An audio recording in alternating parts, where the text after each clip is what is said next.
What's up, everyone? Today, I'm going to share with you my 3 key steps to avoiding trial in a divorce case.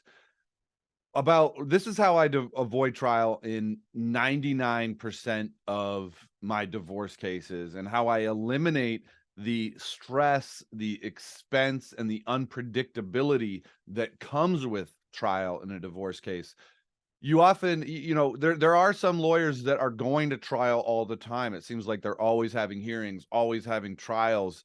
And there is this idea of like, oh, wow, they must really be a pit bull in court, or they're getting things done, or that's what I want my lawyer to be. That's fine. You can hold that idea. But the truth is that those lawyers are not being efficient with their time. They're not providing predictability for their clients. They're exposing their clients to more risk. And there's really no reason to go to trial in a divorce case in 99% of the cases. So really, what we want to do here is avoid trial and figure out, how do we settle this case? How do we create leverage in this case so that the other side has to negotiate? And if they don't negotiate, it puts them in a worse position. So that's really what this is all about, is creating leverage in court. And the way that you create leverage in court is you do things that make it so if the other side doesn't play ball, it will affect them negatively, and it's in their it's they're incentivized to play ball with you. The first key component of creating leverage in a divorce case is all about relationships. A good divorce attorney is a relationship master. They know how to build relationships with everybody involved. They know how to build trust and confidence with everybody involved. So they're building trust and confidence with you, the client. They're building trust and confidence with the opposing counsel. They're building trust and confidence with the judge. And why is this beneficial? Well, if you don't have trust and confidence with the opposing counsel, for example, then you'll never be able to have good faith negotiations. And it really, in the world of lawyering, being able to trust the person on the other side of the table to be true to their word and to not play games is incredibly powerful, because that means you can move forward in your negotiations without having to put everything in writing. Once you have to put everything in writing, your case slows down immensely. And it's like, for example, if you have a contract, or if you have a business partnership and you're working with another company, for example, to get something done, your business does X and they do Y, and you have this great working relationship where you can just pick up the phone and say, hey, Bob, we need another 100 pallets of your tomatoes, and I'll pay you on Thursday. Bob's been working for you for 20 years. He knows that you're true to your word. He sends them right over. He gets on the phone. He says, hey, we got to get 100 tomatoes to Jim. And those tomatoes are there. You pay Bob. Everything works. That's how it should be in a good working relationship. But if there is no trust there, then you call and you say, I need the tomatoes. And Bob says, I'm not sending tomatoes until you send me the check. And then you get on the phone with your bank and there's a slowdown with the check, or, you put it in the mail, there's a slowdown with the check, whatever the case may be. You don't end up getting those tomatoes for 2 or 3 weeks, and everything is slowed down. So that's why just a little bit of trust can go a long way. The other 2 people that we need trust with are our clients. So the attorney and the client, and the reason, and the judge. So the reason it's so important with the attorney and the client is because if there's no trust there, then the client is going to be, you're going to be second guessing every step of the way, why your attorney's doing this, why your attorney's doing that. And you won't be able to see the forest through the trees as much as your attorney can. Now, in order for this to truly work, you have to have an attorney that you believe has your best interest in mind and is making strategic decisions and knows where they're going. And if you don't have that level of trust, then you're just going to be reacting to everything that happens in the case. So the other side files a motion, or the other side says something in front of the judge, and you're going to say, well, why did my attorney not defend me? Or why did my attorney not file a response to that? And you're not going to take your attorney's word that you don't need to fight every battle, and you don't need to file a response to everything, and you don't need to, jump and yell in court on everything. So you'll eliminate a lot of unnecessary communication between you and your lawyer, and you can just focus on the big things. And speaking of the big things, well, let me back up. The last person that you need to build trust with as far as building relationship is the judge. So judges will give leeway. They'll give you extensions on things. They'll maybe give you they'll grant a motion that not necessarily they would have granted.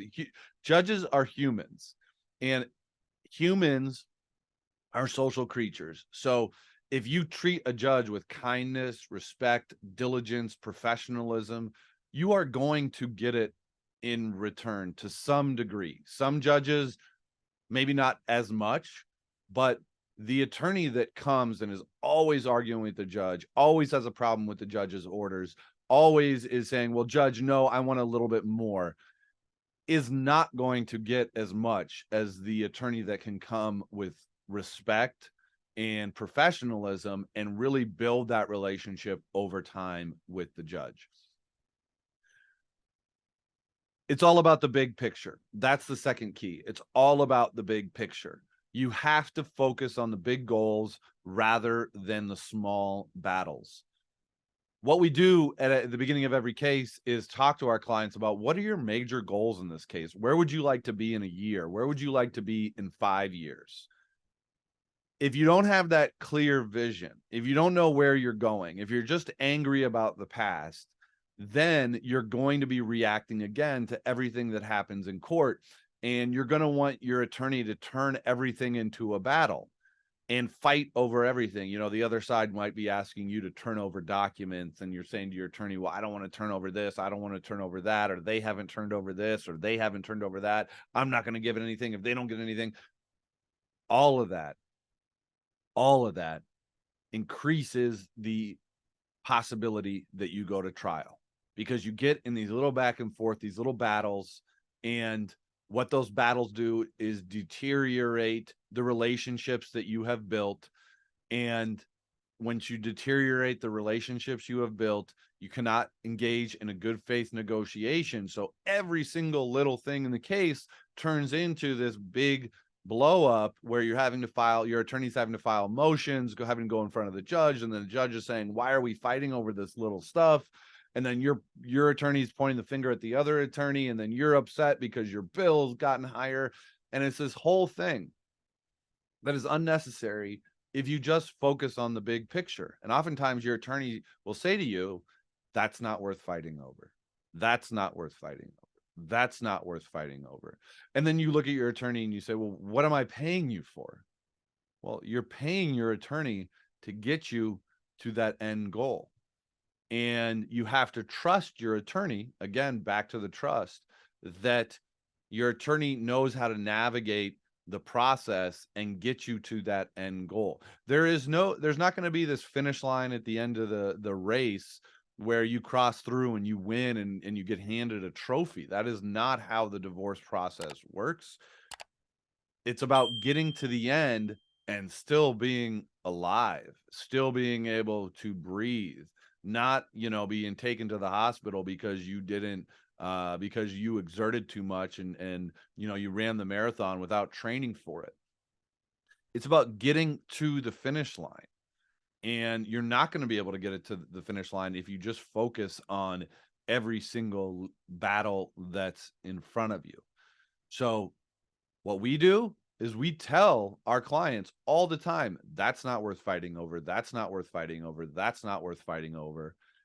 And the clients that have the most success with us trust us, and they understand that we have a strategic path, a strategic way forward to get them to their vision of where they want to go. Finally, the way that you avoid trial is you prepare for trial. This is a big one, and this is kind of a common sense, common knowledge, common saying in the legal community. The more efficiently that your legal team can get ready for trial, prepare exhibits, get the evidence, get organized, the more leverage you have. Truth be told, most lawyers are not good at preparing for trial, nor do they want to do it. They don't have a legal team that knows how to do it. We settle cases because we prepare for trial.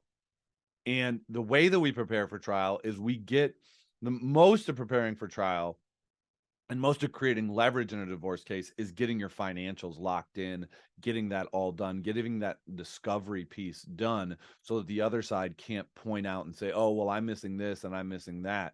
We want to have that so locked up and ready to go that we're in the driver's seat as far as moving towards trial.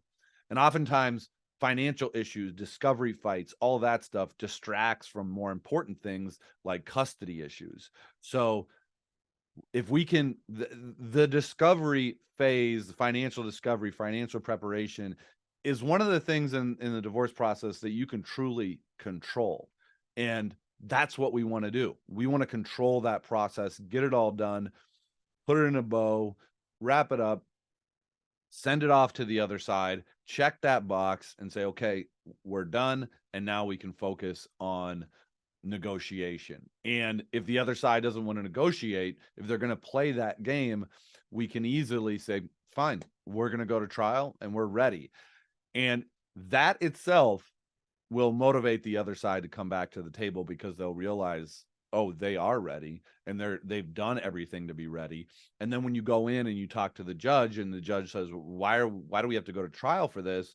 You can say, Judge, we don't. Here's all of our evidence. Here's our exhibits. Here's how this case should settle because we've done the math. We've walked through the analysis, and the judge will look at us and say, yeah, or look at the other side and say, yeah, they're right.